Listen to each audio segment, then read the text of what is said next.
Hi viewers, thanks so much for tuning back in to another episode of A Case of Distrust. And this may be our last episode actually. We're finding out that Frankie is definitely involved in this case. We gave him all this information thinking that he was a friend, and it looks like he might actually be the murderer. So we need to go and talk to him, find out what the heck.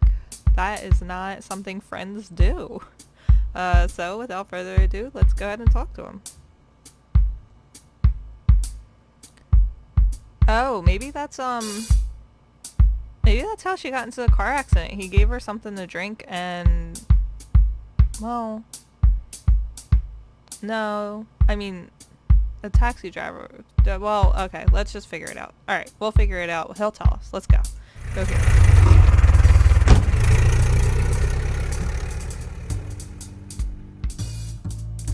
Alright, so Frankie had been infatuated with Mrs. Green, and he could have gone to visit her.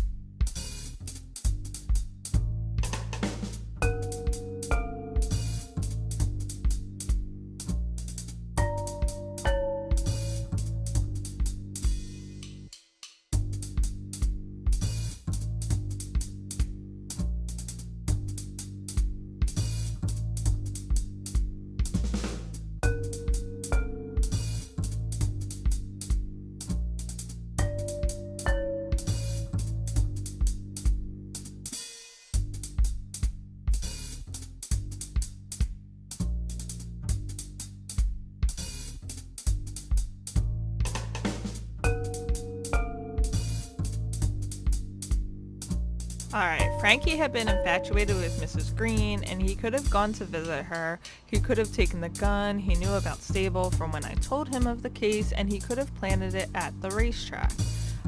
Those facts might be explained away innocently, but it was the combination. Frankie was the only person with means, motivation, and opportunity to kill Green.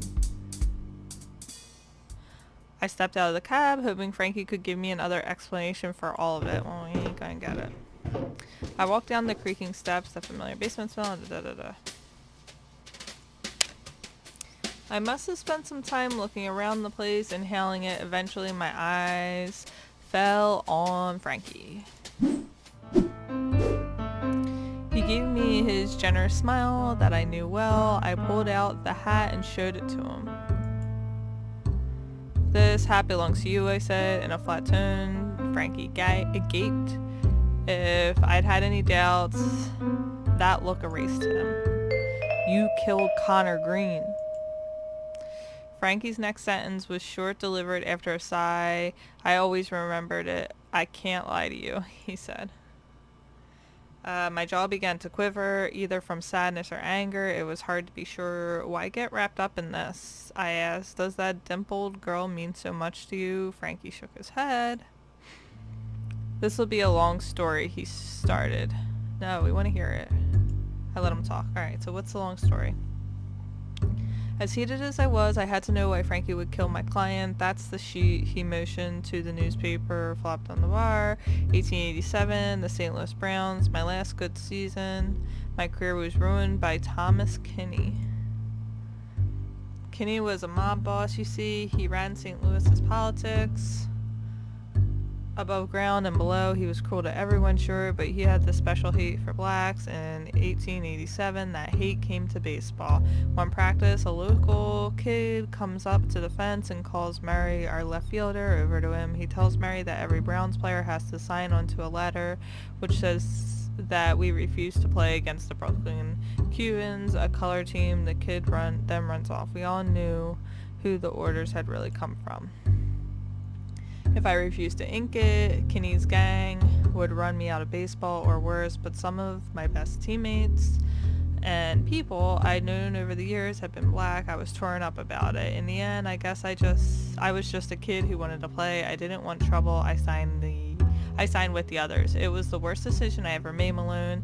It's haunted me since. I started on the hooch and I never played the same again. I kept listening. I became the booze hound of St. Louis in the dumps at every bar in town. But this Louis had tales about old Thomas Kinney and a way of telling them that kept the others interested. Maybe my rumors worked. Kinney lost the next election. Just a few weeks later, he died of tuberculosis. Kinney's partner, Tom Egan, blamed me all for it. Oh, Philly. That's where we're from. I knew I had to blow St. Louis, so I went to Philly, my hometown. I ran into my old pitching partner, Matt Kilroy, who had opened a bar. He invited me to run it with him as long as I stopped drinking myself. Under his eye, I made it. I got sober by working in a speakeasy, if you can believe that. I even married Kilroy's sister and became stepfather to her 2 boys. I was engrossed. Well, by then, Egan had renamed the gang, and Egan's rats had spread east. They came for me one night, and I barely ducked their spray. Lucky a cop was near his beat, or they would have circled around and finished the job. I had a great life in Philly, but I had to give it up. I couldn't put my new family in that danger. I fled out west, where I knew the rats didn't have a foothold. Philly was the second time those bastards ruined my life. And then when you discovered that Green was part of Egan's rats, you wouldn't let them ruin it a third time. No, Malone. I couldn't run easy. I could have run easy. My life here ain't much. I have nobody here really. Except you. Sure, I could flee somewhere else, but it's you. Egan's rats won't leave and end loose. If Green had reached St. Louis, they'd have come back and tied you up. I can run from town to town, but I can't make you do that. I was the one who told you to take the case, remember? I had to stop them from hounding the rest of your life. Oh, okay.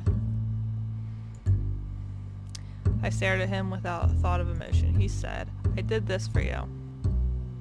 Poetic, Frankie, I countered, but this only proves you had no faith in me. Just like Green, who hired me because he thought I wouldn't see through his scheme, or his wife, who was hoping I would gum up the works for the police, you thought I couldn't hold my own. I'm just some flapper. Playing in a man's world, is that right? Frankie shrugged. I just wanted to protect you. I can protect myself, I told him, and without any murders, he sighed. I suppose I wouldn't blame you for taking me in, he said. No, I won't fight if you want to drag me to the hall. But the police have stopped looking for a killer. If you let me, I'd keep running. It's up to you.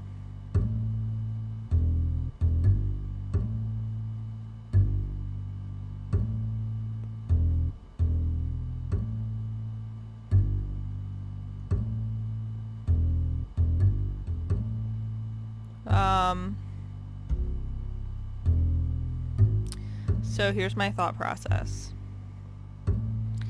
He did something pretty shitty when he was younger because he wanted to play baseball. And then he felt bad about it. So he, started drinking, all this other stuff. Got himself involved with Egan and everything. And he's saying he's trying to protect me. But I don't buy it.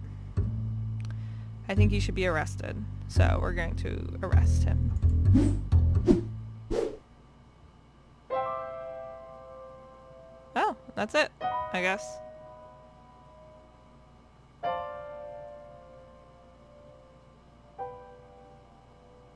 That's it. It just ends like that. I guess I thought we were gonna bring him to the station or something. Alright, let's look at all the wonderful people who worked on this. This is a really great game. I enjoyed it a lot. I kind of suspected Frankie. I think I said it a couple of times, so wasn't totally out of the blue. And thank you for playing. Well, you're welcome. Thank you for creating this wonderful game.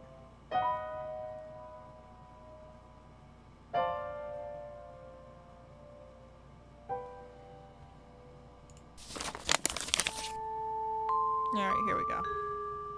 It was a few mornings later that I received a knock on my door. A small man in a light blue uniform asked me to sign for a package and handed me an envelope and a brown box. I opened the envelope. Inside was a large loop writing of Mrs. Frances Green. It was a long note spanning multiple leaves. I only skimmed most of it. She must have used every allegory known to man to apologize for her behavior in the case. She then claimed she was starting life anew, ridding herself of reminders of her late husband. Finally, she said she was sorry about Franklin and any part she played in his unfortunate actions. As I read the name Franklin again, a drop fell and smudged the ink. I wiped my cheek before more drops could join it. Mrs. Greenough ended with the hope that this gift of hers would begin to remedy any grudges I'd had against her. Truly I felt none. And it's probably the gray jacket.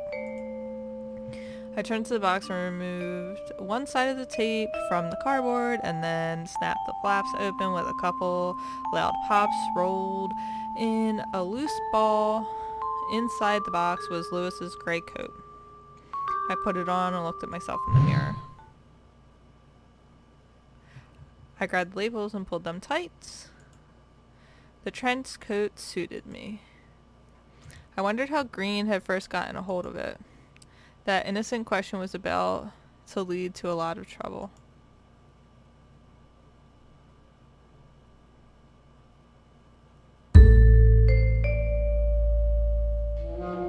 Cool. Very, very cool. Okay. So this is the title screen. I guess we're done.